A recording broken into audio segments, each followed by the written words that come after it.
Welcome to another episode of Pit Lane Parlay. Welcome to another episode of Pit Lane Parlay. Joining us this morning is Travis Braden. Travis, first off, happy holidays and thanks for joining. Yeah, I appreciate it, Mike. Hopefully you had a great holiday as well. And I don't know about you, but I'm looking forward to a new year and new race season and just, I guess, a lot of new beginnings. I'm sure a lot of people are too. Yeah, it's weird. I know racing typically ends by the end of October, and we got extra length in the calendar this year due to everything that's going on. But I am at the point in the racing off season where I've had enough of the off season and I'm ready to watch some races, whatever it may be already. Mm-hmm. So yeah, it's one of those weird years where we all hope, right? Like January 1 comes and we'll be able to like reset and be back to normal. But at that point, we really want to go back to normal as soon as possible. Yeah, I agree there. Even if we can just get a few less schedule changes this year and things start heading in the right direction, I'll be very happy with that. Absolutely. So let's see here. Let's start with a little bit of background. You raced the last couple of years in Arca. You've done some late model racing. You were the 2019 Snowball Derby champion, which I watched for the first time this year. So tell us a little bit about how you got into racing at a young age. What got you in a car from being a fan to in a car, and we'll take it from there. Yeah, well, that's a great question, which of course I get frequently, and I kind of like to answer because that's the coolest part of everyone's story, right? Yeah. But so I did not come from a racing family. I'm from northern West Virginia, which is not a lot of racing around there. There's some dirt racing, but there's really no asphalt racing. Never has been. But really, how I got into racing was, growing up in West Virginia, I had lived on a farm and I had a four-wheeler before I even had a bicycle. So I was always, on motorbikes and stuff like that, right? And so I actually wanted to be a supercross racer. It was just like my first dream as a little kid, and I was really into that. And I went to a couple of like local, fairs and stuff like that where I could race it. But when I was 7 or 8 years old, my parents bought me a go-kart that I could go race a couple of places within a few hours of home. And that's really what got me started racing. And kind of in between all that, I said I started liking supercross, but my dad had introduced me to NASCAR racing on TV. He would go to the Daytona 500 every year, and so I kind of knew about it. So that's how I was introduced to it. And then once I got into the go-kart racing, I just kind of eventually really liked that, and just that's where I took that path, I guess, instead of the two-wheel dirt bikes or anything like that. That's how it all started. Long story from that point to today, of course, but that's how it started. So, man, I don't know which direction I want to take this next question. So you have a degree in aerospace and mechanical engineering, which is way over my head. So does that help your racing career in some sort of way, or give you another path to maybe working on the engineering and mechanical side, maybe when the racing days are over?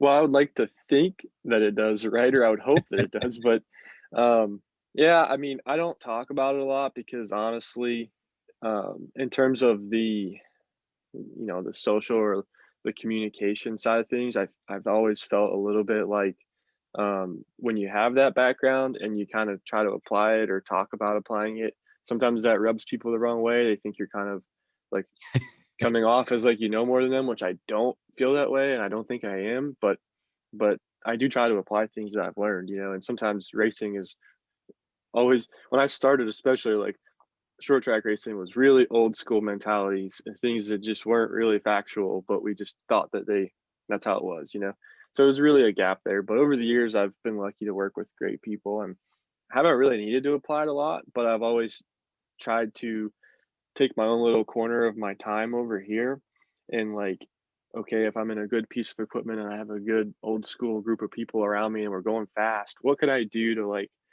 maybe try something a little different and apply it? And that has really worked out over the years. I felt like that it's definitely provided results on the racetrack once I started applying my engineering background, and just, I kind of enjoy math and science and physics. So um, that's all a race car is. So I mean, realistically, that should apply, and it does. And it's honestly been kind of a fun thing for me. But um, you know, talking about like, would that help me in the future if I was to be in racing and not drive? I think 100% that it would. Not that that's really a goal of mine, but I really think honestly it's made a huge difference in my on track, what I'm capable of doing. I don't really think I have like some special skill set of like holding a steering wheel better than everybody else or pushing the gas and the brakes better. But I do think that the combination of being decent at that stuff and trying to perfect how that car physically grips the racetrack, it's been a good combination. It has worked for me. I like it. So let's go off racing here for the first of a few times.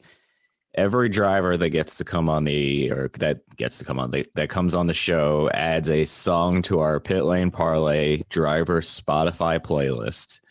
So if there's a song you really like, maybe listen to before a race or after a race, or just one that you really like, let me know and I'll add it to the list right now. Well, you know what? I don't really like frequently listen to music, but you're gonna have to just add Country Roads to the list. That's always been a big song in my life because I'm from West Virginia. The song is like the anthem of West Yep. Virginia, and so many people have associated me with that song in racing. So 100%, you got to add that one. All right, we are adding it now. Add to playlist. Okay. We will add that and we will jump back into racing. So I learned about the Snowball Derby actually when I opened a box of NASCAR trading cards and pulled one of yours out, and people started talking about the Snowball Derby champion. So what is the Snowball Derby for those who don't know, other than a pretty famous short track race? And why is it always in the news every time the stewards seem to get a little bit hands-on after the race? Well, obviously there's a lot to unpack there with those two questions basically, but I guess I'll start really briefly by explaining that, what short track racing is, because really the Snowball Derby is just the biggest event in short track racing. So, in short track racing, which is what we call it, it's really, late models, which there's a few different types of late models, but in today's world, like super late model racing is what we call the when someone says short track racing, that's generally what I think of in the stock car racing world. So, of course, by definition, we race on shorter tracks, usually half mile to 5/8 mile at the biggest.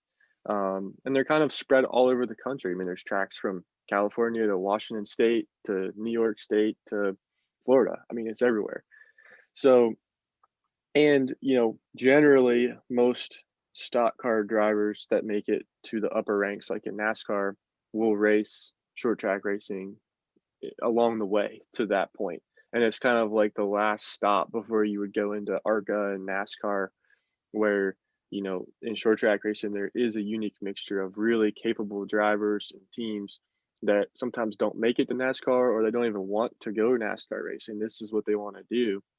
And it's very competitive. So it's, realistically, in a lot of places, just as competitive as the NASCAR leagues. So the Snowball Derby really puts that definition to work, because you will have 60 cars, let's say 50, 60 cars. It's not a championship points race of any sort. It's just one big race in December in Florida. There's nothing else going on in any form of stock car racing at that time of year. So you get NASCAR drivers. This year there was 2 Cup champions in the race, Yeah. Chase Elliott and Kyle Busch. Noah Gragson was there. He attempted to make the race, didn't even make the race. He's an Xfinity Series regular. You'll get guys from out west that are really big in short track racing out west, all over the country. Sometimes you'll get some kind of guys that jump in from different walks of racing, but we didn't really have that this year, I don't think. But it's just everybody who's anybody in all of stock car racing on pavement comes to the Snowball Derby and tries to race at least a couple of times, it seems like, in their career. So when you look at it that way, it's just a heck of a competitive race. It's a huge atmosphere because again, nothing else is going on. So you get people come to watch from all over because there's nothing else to go watch. You get a lot of presence on TV. So just a really cool show, really big show. Then to answer your question about, why does it seem like there's so much extracurricular? Um, our head tech official at the Snowball Derby, his name is Ricky Brooks, and Ricky's really a great guy, but a lot of people don't really get along with Ricky, and Ricky is an extremely strict official, and there is no forgiveness. It's black and white to him. So over the years, there've just been a number of I'll call them kind of fluke scenarios where just things that people didn't think about or overlook that really wasn't cheating, but by definition didn't align with his rule book, and so they've been disqualified for it. There's been some other things that have happened, but it's really just been a product of in a lot of places that we go race in the short track world, you get a little bit of forgiveness. If you're just barely over on weight or something like that, you usually they roll you off the scales and you go on and you're good to go. But Ricky just doesn't operate that way, and that's well known. So you know what you're getting. But for whatever reason, it just seems like there's at least every few years a little bit of a mishap. So to give you a few small examples, like a couple of years ago, Chase Elliott, they had tungsten ballast in their car, which is something that, of course, they use all over the place in stock car racing, but in short track racing, it's not allowed. It's illegal. So that was just an overlook. It might have been something that was in their car in a different series, and they forgot that it was in there, or just didn't think about it. Didn't think it would be teched. Whatever. He got disqualified. He won the race, disqualified. Last year, Stephen Nasse had some Brembo brakes on his car, which were NASCAR brake calipers. Not really something anyone uses in short track racing. He was kind of bringing that to the market, and most Brembo brakes use titanium piston caps, which is just kind of standard in NASCAR world, but those are illegal in short track world. He didn't know that. He got disqualified. So the list goes on, but it's just I don't know why it's been such a topic, but it just sometimes things happen. Yeah, as I've immersed myself in kind of learning more about the short track stuff, because we have a number of fans who are really interested in the Snowball Derby, and I went, wow, it seems like this guy's in the news more than the race itself. But I guess that makes sense if he's strict like that. So we'll move on from there. So you had 2 seasons in Arca, 2018 and 2019. You won your first race actually over William Byron and a number of top 10 and top 5 finishes, but you kind of took 2020 as okay, let's regroup and focus towards 2021. So how was that difficult to kind of, outside of the Snowball Derby, kind of just be patient and wait for next year? And how is that plan going so far? Yeah, I think, any change in racing is usually hard to make decisions, right? Because usually you're having to give something up, which in racing you never want to give something up because things are so hard to come by. But I've had a great career. What I come from, I didn't come from a family with money. I didn't come from a family with racing background. So I've always felt, in the past handful, half a dozen years, I would say that I've kind of been accomplished in my career. Like I've accomplished more than what I ever thought I would. So I'm kind of happy with where I've gotten, right? And so I looked at 2020, especially once the pandemic kind of hit. It was like take advantage of what I've got in front of me, but let's try to focus on the future. And I do want to be in racing for a long time to come. So my goal, part of my goals is I'd like to make some NASCAR starts at some point just to see what that might hold for me. I've seen a lot of friends and do it from the easy way to the hard way and be successful, and I feel like I could try that and maybe be successful too. So that's one of my goals, and I needed to kind of separate myself from situations where I was just quite frankly too busy and I was never going to be able to even have the time to do it. So I needed to kind of step away from a few things, and in doing that, I also would always honestly really love to be a part of short track racing, no matter how far my career would stretch or what I'm doing in racing. I always just have a special place in my, in my heart for short track racing and the Snowball Derby and things like that. So I wanted to really focus on short track racing only this year and looking at what opportunities might present themselves in NASCAR world. And I actually, my girlfriend Jess and we actually moved to Charlotte, North Carolina, in January. Not even really fully moved. We're living in our motor coach at the time, and just kind of a long story, but just really wanted to make a change and see what would happen. And of course, it was right before the pandemic, so a lot of things didn't really go as you would hope. But I'm still really glad I made the change, and a lot of things have presented themselves. So really don't know what 2021 holds, but I there are some cool things that have presented themselves, and we're going to keep working on it and see where it goes. At a minimum, it's at least much warmer in North Carolina than it is West Virginia, I would imagine. Yes, that's nice. It's definitely still chilly here, and it's not a huge change, but at least like we were actually just talking this morning, like this time of year at home, it's always going to be below freezing every night. Yeah. And down here, it's really not going to be every day, and it's going to be like jacket weather in the daytime here. So it's like it's a nice change of pace for sure. Yeah, that's fair. I'm a little jealous because it's freezing up here in Philly this morning, and Oh, sure. I'm not a fan. I mean, I shouldn't say I'm not a fan. I'm not a fan of having to say something like walk the dog at 8 o'clock in the morning when it's really cold. Yes. So let's see here. I'll go non-racing again. You're inviting three people to a dinner party. They can be alive or not alive. Who are you inviting to your special dinner party and why? Hmm. That's really a good question. Um,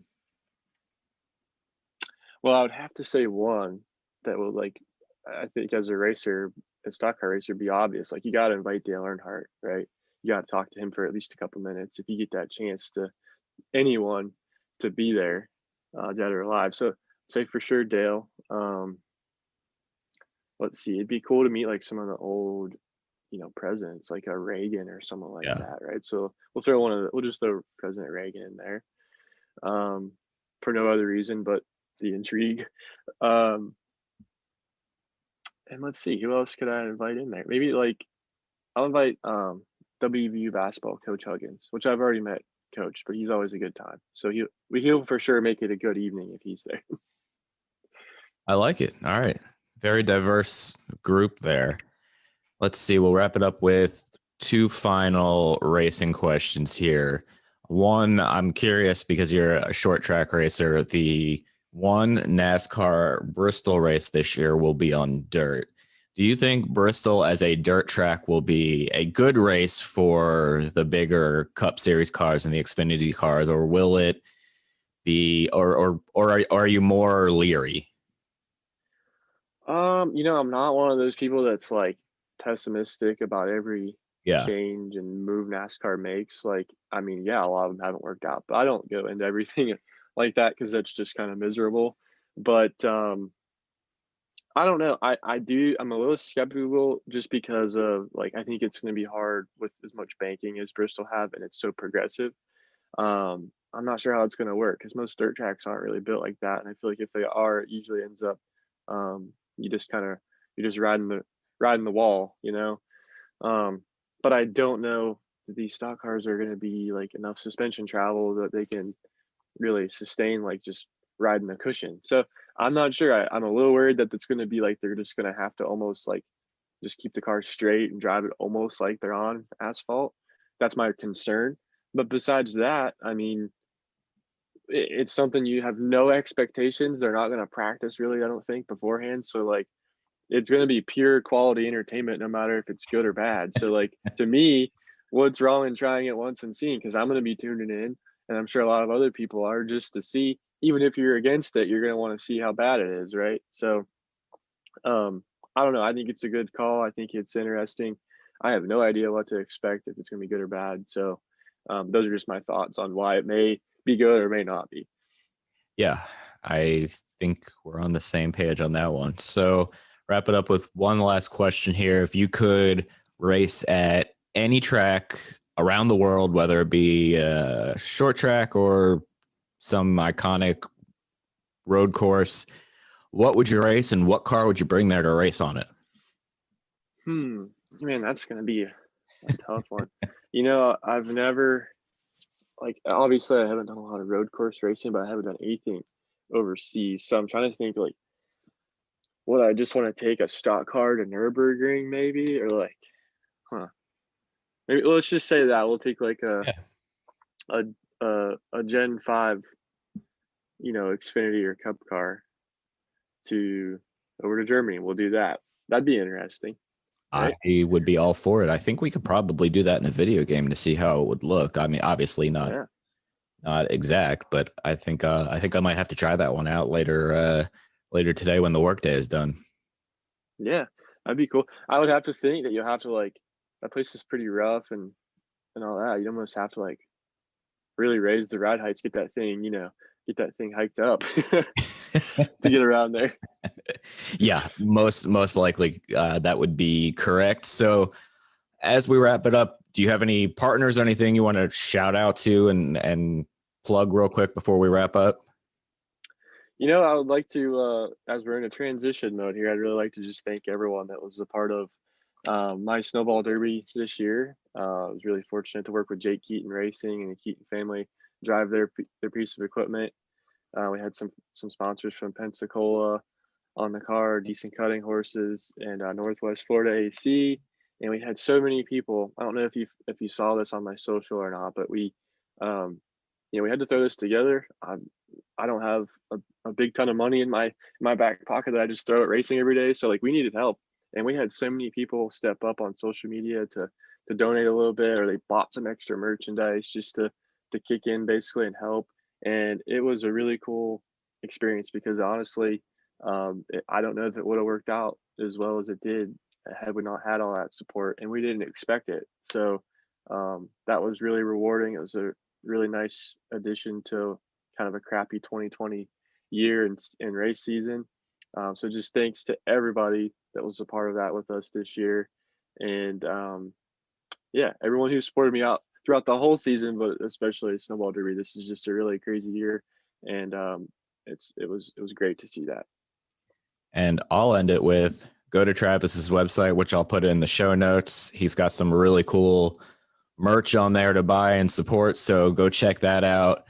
And Travis, thanks very much. And best of luck in 2021, man. Hopefully we get to see you out at a racetrack somewhere. Absolutely. Thank you very much. And don't ever hesitate if you want to get, somebody like me on the show every now and then, just to hear a different take on things. Just give me a shout. I'll be glad to do it. Yeah. Well, let's do it. We'll set that up for a couple times throughout the year and have some fun. All right. Okay. Thank you. All right, man. Thanks a lot. Today's podcast is presented by Podgo. Podgo is the easiest way for you to monetize your podcast, providing podcasters with a flat rate for ad space so you always know how much you get when you include an ad from Podgo. I recently joined as a member, and you can too. Apply today to become a member and immediately be connected with advertisers that fit your audience. That's podgo.co at podgo.co.